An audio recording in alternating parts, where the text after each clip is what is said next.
कि दानों में दान कन्यादान कराती है बेटियां, और माता पिता को मोक्ष दिलाती है बेटियां। लेकिन दुनिया की सच्चाई कि सबको बेटा चाहिए, कि सबको बेटा चाहिए, तो ये बेटियां कहाँ जाएंगी? ये सोच कब तक बेटियों की हत्याएं करवाएगी। बात समझ में आई? ताली नहीं बजाई?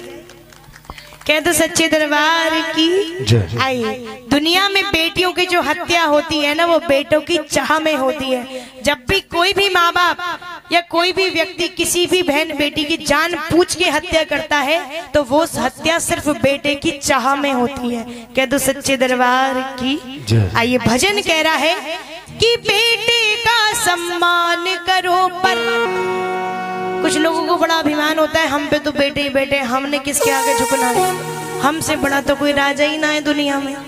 तो अभिमान नहीं करना चाहिए ज्यादा। आज की डेट में 90% वही माँ बाप परेशान है जिनके पास बेटियां नहीं है। कह दो सच्चे दरबार की। भजन में कहा कि बेटे का सम्मान करो, पर ऐसा कोई काम न हो कि दुनिया वालों ध्यान ये रखना बेटी का अपमान ना हो। सच्चे दरबार की सच बताऊं, अगर आपके द्वारा अपने पूरे जीवन में एक लड़की का भी अपमान होता है ना, तो यकीन मानिएगा आपके पूरे जीवन में किए हुए नवरात्रि के व्रत और माता रानी की पूजा बेकार होती है। क्योंकि इंसान दूसरों की बहन बेटी पर बड़े जल्दी उंगली उठा देता है, हमें पता है कैसी है, ऐसी है वैसी है। अब भैया किसी की बहन बेटी के लिए कुछ मत कहो, ये कलयुग है। क्या पता कल को आपके आगे भगवान ऐसा दिन ला दे, कोई आपकी बहन बेटी को कह दे। किसी पे उंगली मत उठाओ, इसलिए कहते सच्चे दरबार की। आइए भजन सुनिएगा, ताली बजाकर जरा मेरी बेटी। हाँ आओ भैया, 1 2 3 4।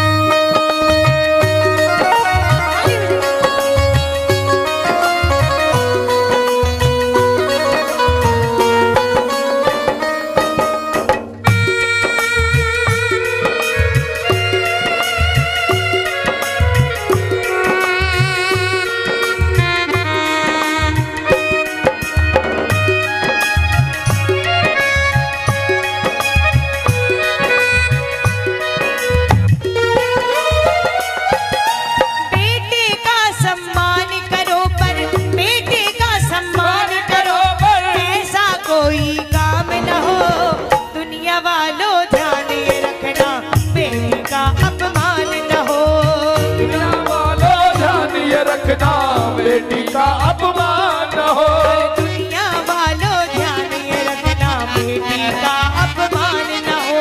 दुनिया वालों ध्यान ये रखना बेटी का अपमान न हो। मैंने भजन के शुरू में कुछ लोगों से पूछा था कि किस किस पे बेटी है, तो जिन्होंने भी हाथ उठाया था ना, ये लाइन में उनके लिए कह रही हूँ, ध्यान से सुनना। कहते कि जब इंसान के 100 भाग्यों में से एक भाग्य अच्छा होता है, तब उसके घर में पैदा होता है एक बेटा। और जब इंसान के 100 भाग्य अच्छे होते हैं, तब उसके घर में पैदा होती है एक बेटी। क्योंकि कहते हैं बेटा मिलता है भाग्य से और बेटियां मिलती हैं सौभाग्य से। तो जिन जिन के पास बेटियां हैं, ये लाइन उनके लिए है, ध्यान से सुनना। कहा कि किस्मत वालों को मिलता है बेटियों का प्यार, किस्मत वालों को मिलता है बेटियों का प्यार। बेटियों से ही चलता है ये सारा संसार। किस्मत वालों को मिलता है बेटियों का प्यार, किस्मत वालों को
प्यारो, ये सोचो तो मेरे प्यारो। आजकल पता है, पैदा होने से पहले पता चल जाता है बच्चे का कि लड़की होने वाली है कि लड़का। जो लोग चाहते हैं कि उनके घर में लड़की नहीं आए, तो वो पहले ही सोचते हैं कि पता चल जाए कि लड़की आने वाली है कि लड़का। और जब पता चल जाता है कि लड़की होने वाली है तो उसको पैदा होने से पहले ही मारने का इंतजाम कर दिया जाता है। और जब उस बेटी की मृत्यु होती है ना माँ के गर्भ में, तो उसकी चीख सुनने वाली स्वयं उसकी माँ भी नहीं होती जिसके गर्भ में वो है।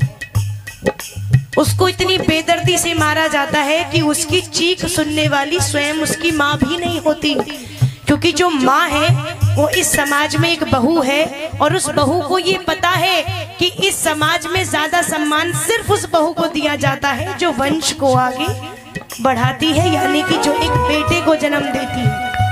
कहने को लोग कितना भी कह ले जब लड़की हुई घर में कि भैया हमारे घर तो लक्ष्मी हुई है, बेटी हुई है, लेकिन अंदर से इंसान के मन में ये एक बात जरूर आती है कि काश इसकी जगह आज बेटा पैदा हो जाता तो बात कुछ और ही होती। उस बहू की गलती नहीं है जिसके गर्भ में बेटी है, क्योंकि जब वो किसी घर में नई बहू बन के आती है ना, तो उसकी सास और उसके घर के बड़े बुजुर्ग उसे दो आशीर्वाद देते हैं। पहला, सदा सुहागन रहो, और दूसरा, दूधो नहाओ पूतो फलो। जोर से बोलो, दूधो नहाओ। चाहे पीढ़ियों में लड़की ना हो किसी के खानदान में, पर कभी कोई सास अपनी बहू को ये आशीर्वाद नहीं दे सकती कि जा बहू तेरे बेटी बेटी हूँ, कोई नहीं कह सकता। और ये कलयुग है, इसमें बेटी किसी को नहीं चाहिए, पर बहू सबको चाहिए। हाँ, अपना बेटा कैसा भी हो लेकिन बहू में कोई कमी ना हो। इसलिए भजन में कहा, अरे टेस्ट करा कर बेटी को जीने से पहले मत मारो, बहू कहाँ से आएगी ये सोचो तो मेरे प्यारो। ये सोचो तो मेरे प्यारो, सोचो तो मेरे प्यारो। कन्यादान से बढ़कर जग में, कन्यादान से बढ़कर जग में दूजा कोई दान न हो। दुनिया वालों ध्यान ये रखना बेटी का अपमान न हो, दुनिया वालों ध्यान ये रखना बेटी का अपमान न हो। अच्छा, भजन समझ में आ रहा तो एक बार ताली बजा लो दोनों हाथों के प्रेम से। आओ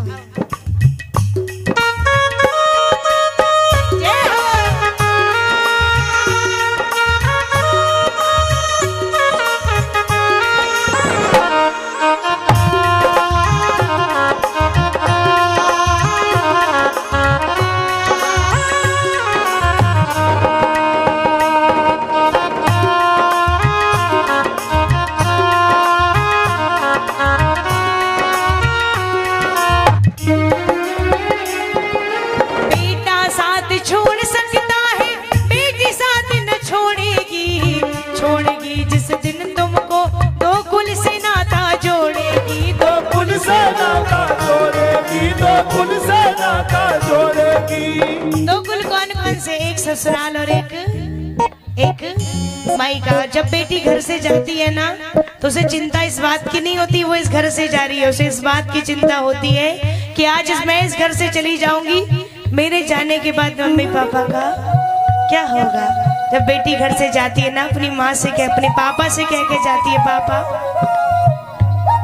अरे आए जो घर वक्त बुरा तो याद मुझे तुम कर लेना, मत कमजोर समझना खुद को, आँख ना आंसू भर लेना, आँख ना आंसू भर लेना, तुम आँख ना आंसू भर लेना। मैं लाठी बनकर खड़ी तुम्हारी, लाठी बनकर खड़ी तुम्हारी, मैं लाठी बनकर खड़ी तुम्हारे संग नजर में आऊंगी, बेटी हूँ तो क्या बेटे से ज्यादा फर्ज निभाऊंगी, मैं बेटी हूँ तो क्या बेटे से ज्यादा फर्ज निभाऊंगी। माना कठिन डगर है मेरी पर मंजिल पा जाऊंगी, बेटी हूँ तो क्या बेटे से ज्यादा फर्ज निभाऊंगी,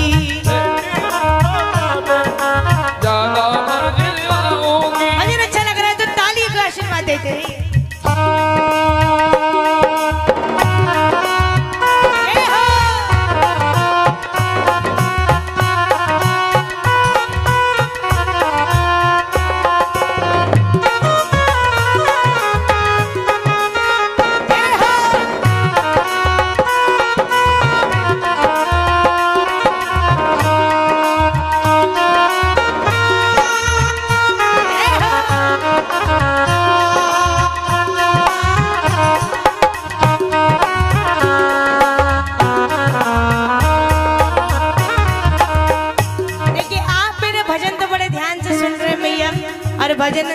में भी आ रहा होगा। एक बात मैं आपसे पूछना चाहती हूँ, ऐसा कौन सा दिन होता है जब माँ बाप अपनी बेटियों के पैर छूते हैं? कन्यादान पे, शादी वाले दिन बेटी के कन्यादान पे माँ बाप अपनी बेटी के पैर छूते हैं। एक और प्रश्न, माँ बाप अपने बेटों के, अपने लड़कों के पैर किस दिन छूते हैं? नहीं छूते ना। माँ बाप अपने बेटों के पैर कभी नहीं छूते हैं। बेटी के पैर छूते हैं कन्यादान पे, लेकिन बेटों के पैर नहीं छूते हैं। लेकिन मैया इस बात को जानते तो सब हैं, पर मानता कोई नहीं है। माँ बाप बेटों के भी पैर छूते हैं, बहुत मजबूरी में छूते हैं माँ बाप अपने बेटों के पैर। कब? जब बुढ़ापे का सहारा, माँ बाप की आंखों का तारा, वो राज दुलारा, वो चांद सितारा, जब बड़ा होकर के माँ बाप को घर से धक्के मार के बाहर निकलता है और माँ बाप से कहता है कि तुमने हमारे लिए किया है, करा क्या है? उस दिन माँ बाप मजबूर होके समाज की शर्म से अपने बेटों के